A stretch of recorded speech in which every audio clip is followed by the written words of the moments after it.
नमस्कार, दूरदर्शन खबरां 'ਚ ਆਪ ਸਭ ਦਾ ਸਵਾਗਤ। मैं जतिंदर सिंह पेश ने हुण तक ਦੀਆਂ खबरां। प्रधानमंत्री नरेंद्र मोदी ने अज आज़ादी का अमृत महोत्सव प्रोग्रामां की शुरुआत गुजरात के साबरमती आश्रम तो दांडी तक पैदल मार्च नूं रवाना करन दे नाल कीती।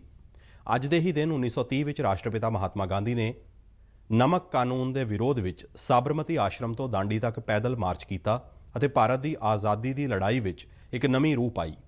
इतिहास के उस पल को उजागर करदਿਆਂ साबरमती आश्रम तो केंद्रीय सभ्याचार राज मंत्री प्रहलाद सिंह पटेल की अगवाई विच 81 पदयात्रियों का जत्था उसे ही भावना नाल रवाना होया।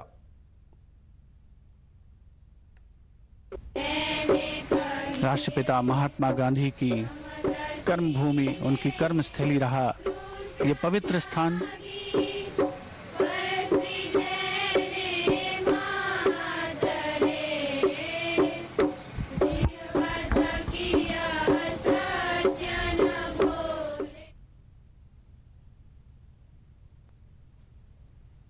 इस तो पहला साबरमती आश्रम विच आज़ादी का अमृत महोत्सव के संबंध में संगीत और रंगारंग प्रोग्राम आयोजित किया गया, जिसका उद्घाटन प्रधानमंत्री नरेंद्र मोदी ने किया। देश के ਵੱਖ-ਵੱਖ हिस्सों तो आए कलाकारों ने देश भगती रस नाल भरे प्रोग्राम और गीत पेश किए। समागम में जम्मू कश्मीर के कलाकारों ने रवायती पोशाकों में सूबे के सभ्याचार को पेश किया। एक समूह गान में 75 कलाकारों ने हिस्सा लिया, जिसकी पेशकारी में एक भारत श्रेष्ठ भारत की झलक मिल रही सी। प्रसिद्ध गायक पद्म श्री ए हरिहरन ने शास्त्रीय संगीत का रंग पेश किया।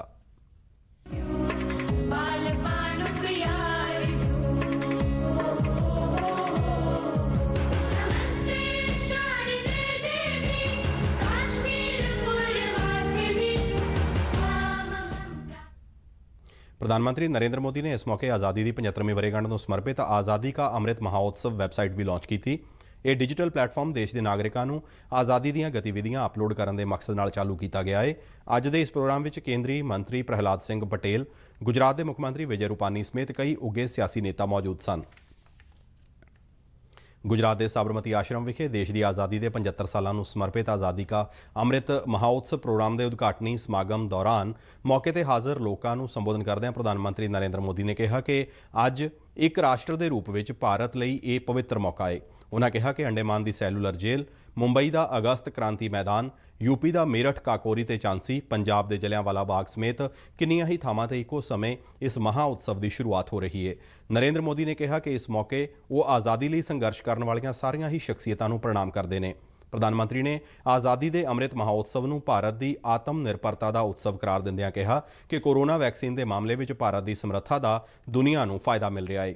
उन्होंने कहा कि असी दुनिया में किसी को भी दर्द नहीं दिता, सगों दुनिया के दर्द को खत्म करने लई असी अपने आप को खपा रहे हाँ। आज दांडी यात्रा की वर्षगांठ पर हम बापू की इस कर्मस्थली पर इतिहास बनते भी देख रहे हैं और इतिहास का हिस्सा भी बन रहे हैं। आज आजादी के अमृत महोत्सव का प्रारंभ हो रहा है, पहला दिन है। हमारी यहां मान्यता है कि जब कभी ऐसा अवसर आता है तब सारे तीर्थों का एक साथ संगम हो जाता है। नरेंद्र मोदी ने 1857 के सैनानी मंगल पांडे, लक्ष्मीबाई ते तांतिया टोपे वर्गे नायकों का नाम लिया। इस दे नाल ही उन्होंने भारत के पहले प्रधानमंत्री पंडित जवाहर लाल नेहरू, डॉक्टर भीमराव अंबेडकर और खान अब्दुल गफार खान का भी उचेचे तौर पर जिक्र किया। प्रधानमंत्री ने कहा कि अज असी नवे भारत की सिरजना लई प्रेरणा ले रहे हाँ। प्रधानमंत्री ने बीते 75 सालों में देश को इत्थों तक लियाउण वाले सारे लोगों के योगदान को प्रणाम किया। उन्होंने कहा कि किसी देश का भविख तद ही उजला हुंदा है जद वो अपने इतिहास के तजर्बियां और विरासत के माण नाल पल पल जुड़िया रहिंदा है। नरेंद्र मोदी ने कहा कि भारत कोल तां माण करन लई अथाह भंडार और अमीर इतिहास है। उन्होंने कहा कि आज़ादी के अमृत महोत्सव का अर्थ है सुतंत्रता सैनानियों तो मिलिया अमृत, नवे विचारों का अमृत और नवे सुपनियां का अमृत। प्रधानमंत्री नरेंद्र मोदी ने 15 अगस्त 2023 तक चलने वाले आज़ादी के अमृत महोत्सव में सारे देशवासियों को सरगर्म होकर हिस्सा लैण की अपील की। इस दे नाल ही साडा खबरां दा बुलेटिन समाप्त हुंदा है। इजाजत दिओ, नमस्कार।